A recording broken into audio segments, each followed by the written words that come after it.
अस्सलाम वालेकुम फ्रेंड्स, कैसे हैं आप सब। आज एक और मज़ेदार सी स्टोरी के साथ हाजिर हूँ ग्रैनी स्टोरी पे। आज की स्टोरी है किसान और चोर की story. Let's start our story. गांव में खुदा बख्श का एक छोटा सा प्यारा सा घर था। वो किसान था। उसका एक बाग था। बाग के आखिरी कोने पर एक बहुत बड़ा और गहरा कुआं था। खुदा बख्श पानी ऊपर खींचता, फिर बाग के पौधों में पानी डालता। इस काम में बहुत मेहनत लगती थी। 1 साल हो गया था कि बारिशें नहीं हुई थी। खुदा बख्श ने अपने बाग को देखा और सोचा, अगर मज़ीद कुछ दिन इन पौधों को पानी ना मिला तो ये सूख जाएंगे। मुझे इनको पानी ज़रूर देना चाहिए, लेकिन पानी तो अब बहुत गहराई में उतर गया है। मैं बूढ़ा हो गया हूँ। ये काम बहुत मेहनत का काम है। मुझे क्या करना चाहिए? वो ये सोचता हुआ सड़क के किनारे बनी हुई चारदीवारी तक आ गया। वो थक कर एक दरख्त के नीचे बैठा ही था कि उसके कान में खुसर फुसर की आवाज़ आई। कोई उसका नाम ले रहा था। खुदा बख्श के कान खड़े हो गए। वो गौर से उनकी बातें सुनने लगा। दीवार की दूसरी तरफ 2 चोर बैठे थे। उन्होंने खुदा बख्श को नहीं देखा था। एक आदमी बोला, खुदा बख्श और उसकी बीवी ठीक 9 बजे सोने के लिए चले जाते हैं। हमें कम अज़ कम 2 घंटे इंतज़ार करना चाहिए, फिर हम 11 बजे दीवार में एक बड़ा सुराख कर लेंगे। इस सुराख से गुजरकर मेरा छोटा बेटा अंदर जाएगा और दरवाज़ा खोल देगा। उसके साथी ने पूछा, क्या खुदा बख्श के पास बहुत दौलत है? तो पहले साथी ने जवाब दिया, हाँ, उसके पास बहुत सोना और हीरे जवाहरात हैं, जो उसने अपने घर में एक बड़े संदूक में रखे हैं। वो बहुत अमीर आदमी है।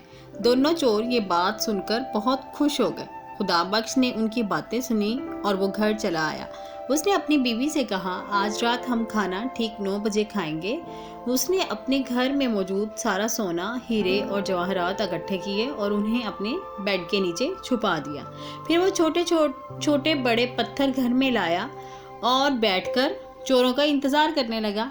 ठीक 9 बजे खुदा बख्श ने खिड़की से बाहर झांका तो उसने उन दोनों चोरों को दरख्त के पीछे छुपा हुआ देख लिया। उसने बीवी से कहा, क्या खाना तैयार है तो ले आओ। तो बीवी खाना ले आई। वो खाना खाने लगे। पहले चोर ने दूसरे चोर को कहा, रात के 9 बज चुके हैं। खुदा बख्श खाना खा रहा है। हमें ज़रा खिड़की के करीब जाकर उसके सोने का इंतज़ार करना चाहिए कि वो खाना खाने के बाद क्या करने वाला है। चोर खिड़की के करीब आ गए। खुदा बख्श ने चोरों की आहट सुन ली, क्योंकि उसके कान चोरों की तरफ ही थे। तो वह ज़ोर ज़ोर से अपनी बीवी से बातें करने लगा और बोला, मैंने सुना है कि आजकल बहुत चोरियां हो रही हैं। इस इलाके में कुछ चोर आ गए हैं। उन्होंने मेरे दोस्त अली का सारा सोना और हीरे जवाहरात चुरा लिए हैं। तो उसकी बीवी घबरा कर बोली, तो फिर तो वो हमारे घर भी आ सकते हैं। खुदा बख्श बोला, हाँ, वो आ सकते हैं। हमें अपना सोना और हीरे जवाहरात ऐसी जगह छुपा देने चाहिए जहाँ से कोई उन्हें ना निकाल सके। ज़रा मेरा संदूक तो लाना।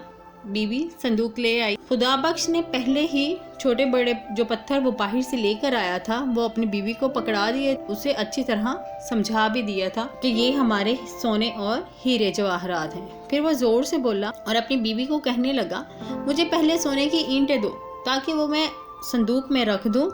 तो उसकी बीवी ने कुछ पत्थर उठाकर उसे दिए। उनकी कमर खिड़की की तरफ थी।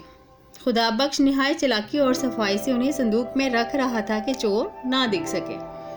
सब कुछ रख कर खुदा बख्श ने कहकर लगाया और बोला, मैं इनको ऐसी जगह छुपाऊंगा जहां से कोई इनको निकाल ही नहीं सकेगा। फिर बोला, वो मेरी हीरों वाली थैली तो बाहर रह गई है, वो भी लाओ। बीवी और पत्थर ले आई। उसने वो पत्थर रखकर संदूक बंद कर दिया और बीवी से कहने लगा कि मेरी मदद करो इसको उठाने में। खुदा बख्श और उसकी बीवी ने वो संदूक उठाया और उसे बाग के कुएं में फेंका और आकर आराम से सो गए।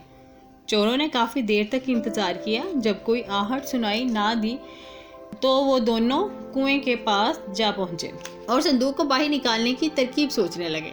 एक चोर ने दूसरे को कहा, ये कुआं काफ़ी पुराना है, इसका पानी बहुत नीचे गया हुआ है। कहत का ज़माना है, इसमें पानी भी कम रह गया होगा। ऐसा करते हैं, पहले पानी निकाल लेते हैं। जब पानी कम हो जाएगा तो मैं कुएं के अंदर उतरूंगा और संदूक निकाल लूँगा। उन्होंने कुएं का पानी निकालना शुरू किया। एक चोर पानी निकालता और दूसरा उसे बाग में जाने वाली नाली में डाल देता। کنویں میں بہت سا پانی تھا. دونوں چور پوری رات پانی نکالتے رہے یہاں تک کہ صبح ہو گئی، مگر وہ ابھی بھی پانی نکالنے میں مصروف تھے. صبح ہوئی. خدا بخش نے اپنے گھر کی کھڑکی کھولی اور وہ زور سے بولا، بہت بہت شکریہ میرے دوستو، تم نے میرے باغ کو سیراب کر دیا. کنویں والا صندوق تو پتھروں سے بھرا ہوا ہے. پولیس تم کو پکڑنے کے لیے سڑک پر پہنچ چکی ہے. میرے دوستو تمہارا ایک بار پھر شکریہ. کیسی لگی سٹوری؟ مزے کی تھی نا؟ لائک، سبسکرائب اور شیئر کرنا نہیں بھولنا. ملتے ہیں نئی سٹوری کے ساتھ، تب تک اللہ حافظ.